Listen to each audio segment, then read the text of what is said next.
ગુજરાતમાં દારૂ અને ડ્રગ્સના મુદ્દે અવારનવાર રાજકારણ ગરમાતું હોય છે. વિપક્ષ દ્વારા સરકાર પર પ્રહાર કરવામાં આવતા હોય છે. ત્યારે આ વચ્ચે વડગામના કોંગ્રેસના ધારાસભ્ય જિગ્નેશ મેવાણીએ દારૂ, ડ્રગ્સ અને મહિલાઓ પર થતા અત્યાચારની ઘટનાઓને લઈને વિધાનસભામાં અવાજ ઉઠાવ્યો હતો. તે દરમિયાન તેમણે કહ્યું કે છેલ્લા થોડાક સમયથી ડ્રગ્સની બધી જે રીતે બેફામપણે વધી રહી છે તે એક ચિંતાનો વિષય બન્યો છે. જે રીતે યુવાનો સુધી ડ્રગ્સ પહોંચી રહ્યું છે તે બાબતે તેમણે ચિંતા વ્યક્ત કરતા શું કહ્યું તે સાંભળો. વિધાનસભાના આ સત્ર દરમિયાન આજે ગૃહ વિભાગની ચર્ચા છે, પણ હું ઈચ્છું છું કે ગુજરાતની 6.5 કરોડ જનતાના હિતમાં રાજ્યના નાયબ મુખ્યમંત્રી માનનીય હર્ષભાઈ સંઘવી એ કેટલાક પ્રશ્નોનો જવાબ આપે. ગાંધી અને સરદારે શું કોઈ દિવસ એવા ગુજરાતની કલ્પના કરી હશે કે જ્યાં વર્ષના 365 દિવસ 33 જિલ્લા અને 250 તાલુકામાં જોઈએ એટલો દારૂ ઉપલબ્ધ હોય? શું ગાંધી અને સરદારે કોઈ દિવસ એવા ગુજરાતની કલ્પના કરી હશે જ્યાં લગભગ 240 જેવી એવી દીકરીઓ હોય જેની ઉપર એક અખબારી અહેવાલ પ્રમાણે એકવાર બળાત્કાર ગુજારવામાં આવ્યા બાદ ફરી એ દીકરીઓ પર 240 જેટલી દીકરીઓ પર ફરી બળાત્કાર ગુજારવામાં આવ્યો હોય? શું ગાંધી અને સરદારે કોઈ દિવસ એવા ગુજરાતની કલ્પના કરી હશે જ્યાં આપણી શાળા, કોલેજ, યુનિવર્સિટી અને હોસ્ટેલના રૂમ સુધી સિન્થેટિક કેમિકલ એમડી ડ્રગ્સ પહોંચી જાય?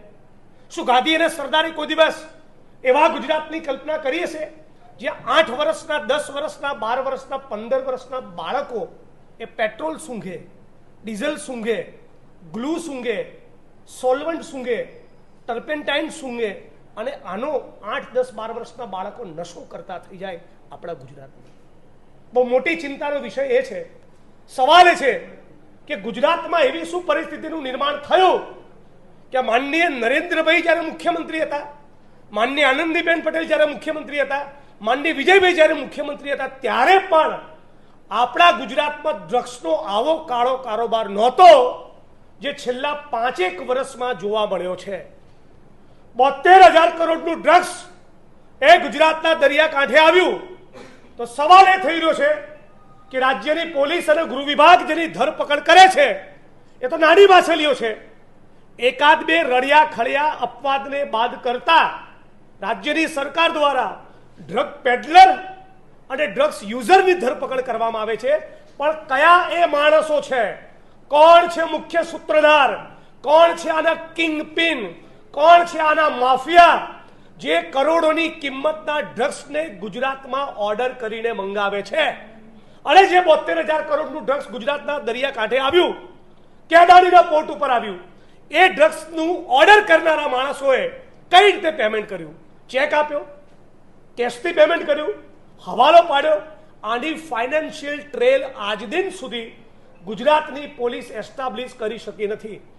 બહુ મોટી ચિંતાનો વિષય છે કે મીડિયાના રિપોર્ટ્સને વિપક્ષ તરીકે અમે જે ઓબ્ઝર્વેશન કરીએ એના સ્થાન ઉપર છે, પણ ભારત સરકારના સમાજ કલ્યાણ વિભાગના વર્ષ 2019ના રિપોર્ટ પ્રમાણે આપણા ગુજરાતમાં 2019માં 19 લાખથી વધુ ડ્રગ્સ યુઝર્સ જોવા મળ્યા છે.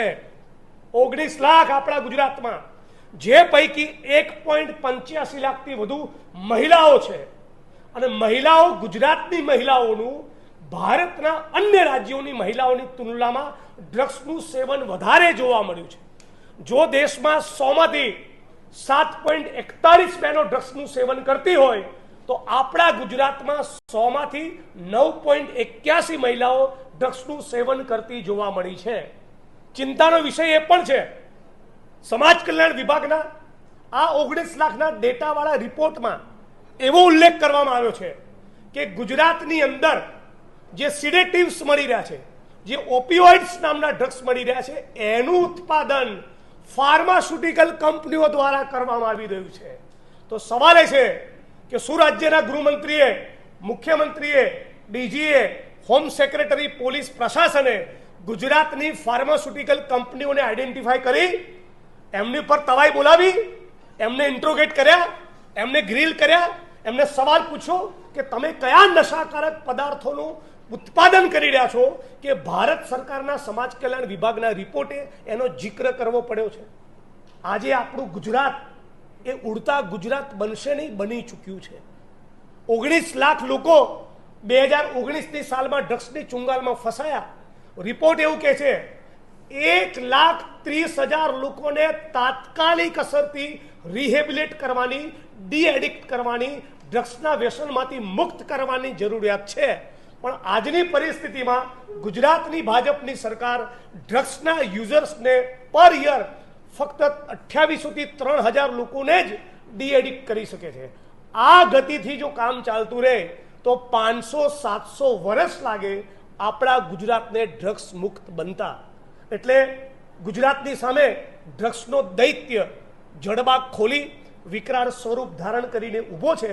અનફોર્ચ્યુનેટલી ભારતીય જનતા પાર્ટીની સરકારને એની કોઈ જ ગંભીરતા નથી અને બુટલેગરો તો એટલા બેફામ બન્યા છે કે 28 કિસ્સા જોવા મળ્યા જેમાં ગુજરાતના બુટલેગરોએ છાકટા બની પોલીસને મારી મારીને તોડી નાખી. અને છતાં ગુજરાતના મુખ્યમંત્રી, છતાં ગુજરાતના ગૃહમંત્રી અને નાયબ મુખ્યપ્રધાન દ્વારા કોઈ જ કોન્ક્રીટ એક્શન આ બુટલેગરોની સામે લેવામાં આવી નથી. એટલે ગાંધી અને સરદારનું ગુજરાત એ દારૂ અને ડ્રગ્સની ચુંગાલમાં બરબાદ થઈ ચૂક્યું છે. આપણે સાંભળ્યા હતા વડગામના કોંગ્રેસના ધારાસભ્ય જિગ્નેશ મેવાણીએ તેમણે જે દારૂ, ડ્રગ્સ સહિતના જે નશાકારક પદાર્થોનું જે ચલણ વધી રહ્યું છે તેની સામે સરકાર શું કરી રહી છે તેને લઈને સણસણતા સવાલો કર્યા હતા. દર્શક મિત્રો, આવા જ વિડીયો જોવા માટે એન કવરેજ ન્યૂઝ જોતા રહો.